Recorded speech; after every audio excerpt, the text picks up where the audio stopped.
Eh bien salut à vous les Wonders, j'espère que vous allez bien. Aujourd'hui on se retrouve pour une nouvelle vidéo. Aujourd'hui nous allons nous intéresser un peu à tous les travaux qu'il peut y avoir en ce moment à Disneyland Paris. Et oui, comme vous le savez, le parc est malheureusement fermé, donc on ne sait pas réellement ce qui se passe là-bas. Mais on a des amis de Del Perryport qui se sont rendus directement en ULM pour avoir un peu plus d'informations. Et c'est aujourd'hui ce pourquoi on est là aujourd'hui. Allez, j'espère que cette vidéo va vous plaire, c'est parti.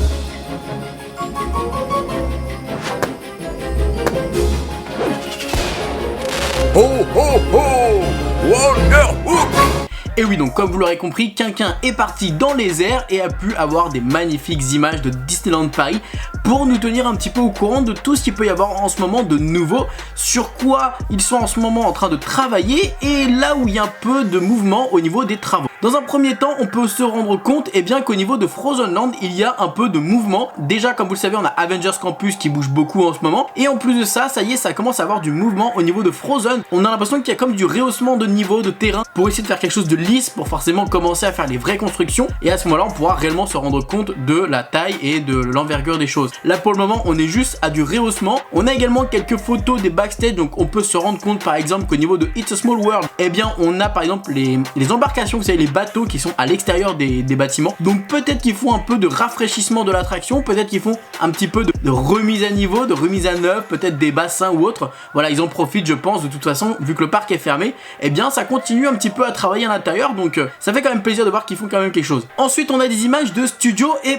plus précisément de Cars Route 66. Alors on peut déjà constater évidemment que ça y est, le camion d'Inoko est mis en place, donc on peut se rendre compte que voilà, c'est exactement comme l'image, hein, il n'y a rien de choquant, rien de perturbant, c'est la même chose, mais on peut surtout se rendre compte que l'entrée de l'attraction n'est pas au même endroit que celle d'habitude, donc qui est à côté de normalement Hollywood Tour Hotel. Là, elle sera un tout petit peu plus vers Toy Story Playland, etc. Donc voilà, c'est quelque chose de beaucoup plus cohérent, étant donné que déjà, faut savoir que l'attraction sera sur le thème de Pixar, avec la route 66, donc au moins, on rentre déjà sur une cohésion, on va dire, avec toutes les autres attractions autour d'elle, puisque bah forcément, elle serait à côté de Hollywood Tour Hotel, il n'y aurait aucune raison, aucune importance. Donc voilà, c'est quand même une bonne chose, je trouve, d'avoir fait ça à cet endroit-là. On voit quand même que ça bouge beaucoup. Moi, j'ai vraiment hâte de pouvoir découvrir cette attraction. On en apprend à chaque fois un petit peu plus, un petit peu plus. Ils nous tissent comme des dingues. J'espère vraiment pas qu'on va être déçus. Par contre, petite déception, et là on peut le remarquer avec les photos justement, c'est que les véhicules qui nous embarquent pour l'attraction, eh bien ils n'ont pas changé. J'aurais bien vu peut-être des véhicules un petit peu à l'image de justement Cars, à l'image de, vous savez, des gros yeux comme les personnages, comme les voitures, mais au final non, on va juste avoir les mêmes véhicules avec juste un gros stickers route 66.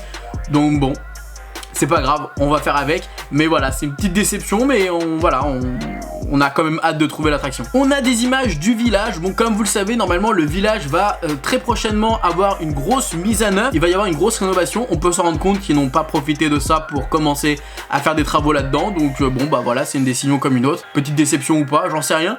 Mais j'ai quand même hâte de voir comment ils vont s'y prendre pour justement faire une mise à jour de ce village, parce que j'ai quand même hâte de voir un village avec 2.0. Au niveau de Discoveryland, eh bien ce qu'on peut justement constater, c'est que le toit de Buzz Lightyear Laser Blast, eh bien c'est bon, tout est nickel, donc ça a l'air de plutôt bien avancer et d'aller plutôt vite. Donc peut-être qu'on pourrait retrouver l'attraction à la réouverture du parc.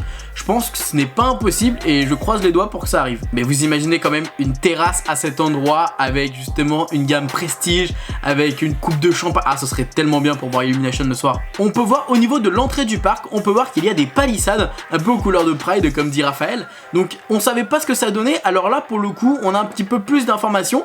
Il faut savoir que vous savez, il y a tout ce parterre d'arbres à l'entrée du parc qui justement fait que ça démarque et le parc principal et le parc Disney Studios.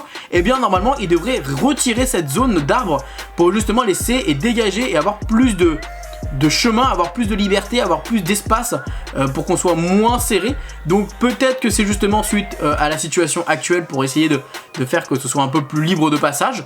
En tout cas, j'ai peur qu'on voit un peu trop ce qui se passe derrière les arbres, peut-être au niveau du Disneyland Hotel, peut-être au niveau même des attractions de derrière. Voilà, je ne sais pas. J'ai peur qu'on soit... de toute façon, je me doute pas que Disney va faire les choses bien, mais c'est dommage de retirer des arbres. Après bon, si c'est comme ça qu'ils ont décidé de faire, laissons-les faire. Au niveau de Fantasyland, ce qu'on peut constater, et bien évidemment, c'est que le château n'est pas encore bâché, il n'y a pas encore de palissade, il n'y a pas encore d'échafaudage, il n'y a rien de tout ça. Donc pour le moment, celui-ci n'a pas du tout commencé au niveau des travaux. Dommage, ils auraient pu commencer, je pense, début décembre. Mais bon, voilà, ils ont annoncé ça janvier, donc c'est normal qu'ils fassent ça en janvier. Ça va durer à peu près 1 an, donc voilà, 1 an sans château, on va faire avec. De toute façon, il va être magnifiquement bien bâché avec une très jolie décoration.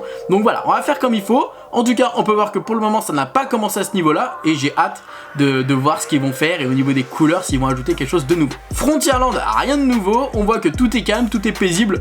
Rien à signaler. Par contre, on a beaucoup d'informations concernant le land Marvel. Alors au niveau de Stunt Show, déjà on peut se rendre compte qu'il y a encore les décorations qui étaient prévues justement pour, vous savez, Jungle Book Jive qui devait se passer là-bas. Donc là pour le moment, ils ont encore laissé les décorations, rien de nouveau. On peut voir également qu'au niveau de l'avenue justement de Avengers Campus, il y a beaucoup de mouvements, il y a beaucoup de changements, ça avance à une vitesse phénoménale. On peut voir que le bâtiment justement principal où il va y avoir l'attraction Spider-Man, et bah c'est immense, hein, clairement, c'est incroyable. J'ai hâte de découvrir celle-ci. On voit également en face de ce bâtiment-là qu'il y a le bâtiment pour le restaurant des stars, donc le restaurant avec le restaurant de la thématique de Ant-Man, donc Pym si je me trompe pas. Et par contre, on peut se rendre compte que tout est détruit à l'intérieur. Tout le restaurant des stars est détruit. Voilà, donc finito. Plus de restaurant des stars. On va voir comment ça va donner à l'intérieur, les rénovations, les changements qu'ils vont faire. J'espère que ça va être également un petit restaurant, pourquoi pas à volonté, ou peut-être un peu comme Bistrot de chez Rémi. À voir, je suis très curieux. En tout cas, voilà, tout est détruit et j'ai hâte de pouvoir le retrouver. On voit par contre que le blockbuster qui est juste en face, à côté, eh ben il est pas du tout détruit. Lui, pour le moment, il est encore là. Alors, est-ce qu'ils vont garder le même bâtiment avec la même devanture? J'espère pas, parce que je trouve que c'était un des trucs qui faisait vraiment très cheap, qui faisait pas très... Moi, j'aimais pas cet endroit, vraiment, les très hangars, je suis pas fan. Donc, j'espère qu'ils vont très rapidement bouger tout ça, ou en tout cas, pourquoi pas lui mettre une belle couche de peinture dessus pour changer tout ça et faire quelque chose de plus propre et plus neuf. En tout cas, on voit que ça avance très vite du côté de Marvel. J'ai hâte de découvrir cette zone et je suis trop hypé en tout cas parce que Marvel, voilà, clairement c'est le sang. Très important également, on voit qu'au niveau du parking, eh bien ça y est, ça commence aussi à avancer.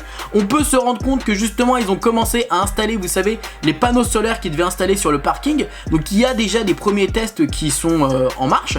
Alors est-ce que ça fonctionne? Est-ce que c'est juste pour tester, voir au niveau des voitures, au niveau de l'emplacement, etc. Est-ce qu'ils vont s'arrêter là ou est-ce qu'ils vont continuer à en faire plein? Je n'en sais rien. En tout cas voilà, on voit qu'ils ont commencé à mettre ça en place. On voit que c'est un premier test, ça rend pas si mal que ça je trouve, et j'ai hâte de voir est-ce qu'à la réouverture du parc on va en avoir plein partout, ou est-ce qu'on va juste avoir cela. Et en tout cas je trouve que c'est une très bonne initiative de la part de Disney, et d'ailleurs petite information, il faut savoir qu'à la fin les panneaux solaires vont former une tête de Mickey, donc ça va être beau vu du ciel. Bon bah du coup faudra retourner en ULM. Et pour terminer, il faut savoir que malheureusement le village nature sera fermé durant la période du mois de janvier. Et ça va réouvrir le 13 février comme Disneyland Paris. Voilà, donc si vous avez prévu peut-être de faire un séjour à Village Nature durant le mois de janvier, malheureusement bah c'est pas possible. Donc voilà, de toute façon je pense que ce n'est pas si intéressant que ça. En plus en ce moment il faut savoir qu'il n'y avait pas les piscines, donc je pense que Village Nature, voilà, c'était pas non plus blindé. Donc c'est pour ça qu'ils ont pris l'initiative, je pense, de fermer. En tout cas voilà les amis, n'hésitez pas à me dire vous, qu'est-ce qui vous hype le plus dans toutes ces informations? Qu'est-ce qui vous hype le plus au niveau de ces travaux? Je sais que vous êtes très nombreux à souvent me demander comment ça se passe au niveau des travaux, d'avoir des informations, de l'actu, avoir des petits trucs à se mettre sous la dent. Voilà, je vous ai donné quelques petites informations. On remercie évidemment Delphi Report qui peut nous donner ce genre d'images, hein, c'est clairement grâce à eux qu'on peut être tenu au courant de tout ça. Moi je suis vraiment très hypé par le restaurant des stars qui a été totalement détruit. Je m'attendais pas à ce que ça aille comme ça d'un coup, bam. Je m'attendais pas à voir ça. En tout cas voilà les amis, on se fait des bisous, on se dit à bientôt, et surtout n'oubliez pas que tout le monde aura rêvé, alors pourquoi pas vous. Des bisous tout le monde, ciao.